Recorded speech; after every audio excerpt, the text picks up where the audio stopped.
দর্শক, যারা গার্মেন্টসে চাকরি করার জন্য চেষ্টা চালাচ্ছে তাদের উদ্দেশ্যে বলছি, ভিডিওটা মনোযোগ দিয়ে দেখবেন। কিছু মানুষ চাকরির জন্য একটি গার্মেন্টসের সামনে দাঁড়িয়ে আছে। এর মধ্যে একটি লোক তাদের কাছে এসে একটি মেয়েকে বলছে, এই যে আপনি এদিকে আসেন।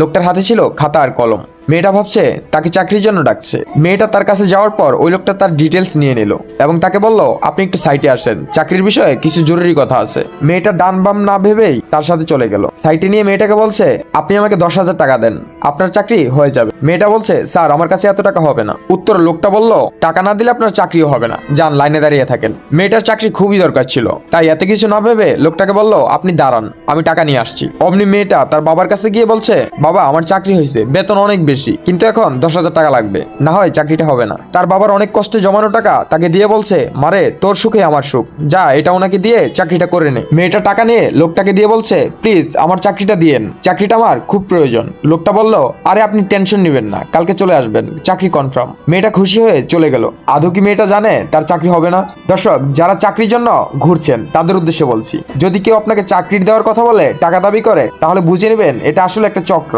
তাই এদের থেকে সাবধানে থাকবেন। আর হ্যাঁ, আমাদের ভিডিওগুলো যদি আপনার কাছে ভালো লেগে থাকে তাহলে অবশ্যই ফলো আর সাবস্ক্রাইব করতে ভুলবেন না। ধন্যবাদ সবাইকে।